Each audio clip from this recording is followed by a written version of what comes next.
Audio Jungle.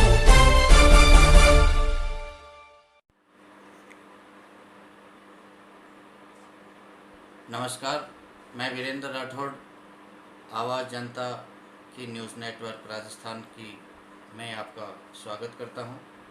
सबसे पहले हम कोरोना को लेकर के बातचीत करेंगे। कोरोना वायरस लगातार प्रभावी होता जा रहा है और जयपुर के काफ़ी इलाकों में जो है इसने अपनी दस्तक देती है। वहाँ से पॉजिटिव रोगियों का जो मिलने का सिलसिला है वो निरंतर जारी है। बहुत ही खतरनाक स्थिति बनी हुई है। लेकिन इसी के साथ हम सैटेलाइट हॉस्पिटल के सुप्रिटेंडेंट डॉक्टर बुद्धि प्रकाश जी से भी ये जानना चाहेंगे कि क्या कोरोना वायरस जैसी महाबीमारी जो फ़िलहाल चल रही है इसका कोई इलाज है तो वो किस तरीके से जो है ये समस्या का हल निकाला जा सकता है, और जो दूसरे रोगी जो हैं, दूसरी बीमारियों के रोगी हैं, उनके लिए सरकार और चिकित्सा विभाग की तरफ से क्या इसके इंतज़ाम हैं। इसके लिए विस्तार से जानने के लिए हमारे पास जयपुर बैनी पार्क सैटेलाइट हॉस्पिटल के सुप्रिटेंडेंट डॉक्टर बुद्धि प्रकाश मीना जी हैं, जो हमें इस पूरे सिस्टम के बारे में विस्तार से जानकारी देंगे। इसमें कोरोना बीमारी को लेकर आपने जो इसके अंदर जो जानकारी चाहिए वो बहुत महत्वपूर्ण, सामान्य आदमी के लिए बहुत महत्वपूर्ण जानकारी है। इसके अंदर दो चीज़ है, एक कोरोना बीमारी है और एक कोरोना बीमारी का भय है।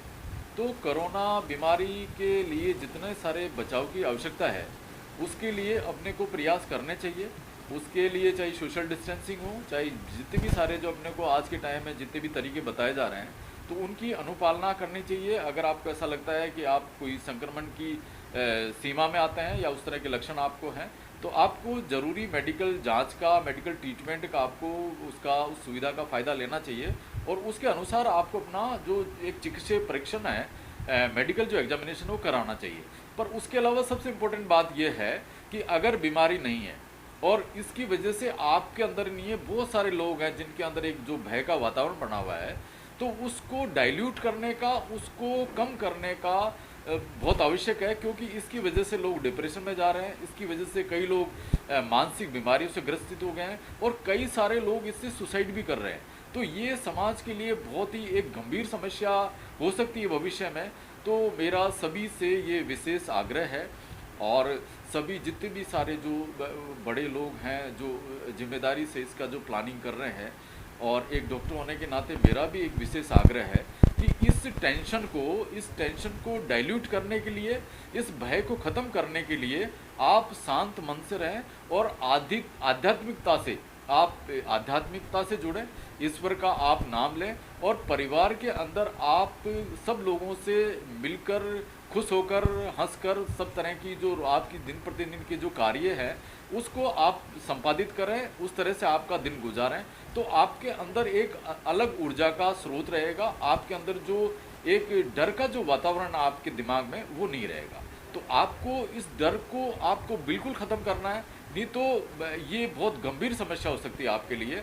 तो मेरा सभी लोगों से हाथ जोड़ के निवेदन है कि प्लीज़ आप कोरोना के भय से आप मुक्त हो और कोरोना के जो संभावित जो भय है उसको बिल्कुल अपने दिमाग से निकालो। ये बहुत ज़रूरी है, दूसरी बात, आप एक जहाँ तक कोरोना बीमारी के ट्रीटमेंट का और इसका सवाल है तो इसके बारे में भी मैं अलग अलग स्तर पर जो मेरे व्यक्तिगत जिन लोगों से, बड़े लोगों से ताल्लुकात हैं, उनसे मैं निवेदन कर चुका हूँ कि कोरोना की बीमारी के अलावा जो अन्य बीमारियों के जो मरीज़ हैं, डायबिटीज़ है, हाइपरटेंशन है और बाकी और कोई सारी किसी की ज़रूरी किसी की सर्जरी होनी है, तो उसके लिए कुछ हॉस्पिटल निर्धारित हों जिन हॉस्पिटलों में ऐसे लोगों को ऐसे समय में उनको चिकित्सा सुविधा उपलब्ध हो सके।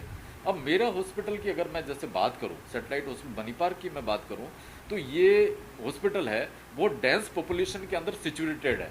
काफ़ी भारी तादाद में यहाँ पे लोग रहते हैं, काफ़ी बहुसंख्यक बहुल क्षेत्र है। तो इस क्षेत्र को अगर इसको कोविड को नहीं रख के इसको कोरोना की जगह अगर सामान्य मरीजों के लिए अगर इसके लिए आदेश हो जाते हैं जिससे लोगों को बाकी चीज़ों की फैसिलिटी मिले, तो मैं समझता हूँ कि ये आम लोगों के लिए और वो लोग जिनको मेडिकल इमरजेंसी चाहिए, जिनको सर्जिकल कोई इमरजेंसी की आवश्यकता है, तो ऐसी सूरत में हम लोग उनको बहुत अच्छी सेवाएं दे सकते हैं। तो ये मेरा विशेष निवेदन रहेगा कि कुछ हॉस्पिटल जो हैं, कुछ हॉस्पिटल उनकी संख्या चाहे कम हो, पर वो हॉस्पिटल जो है सामान्य बीमारियों के लिए भी लोगों के लिए उपलब्ध रहें, ताकि लोगों को अन्य बीमारियों के जो लोग हैं उनको किसी तरह की तकलीफ ना हो।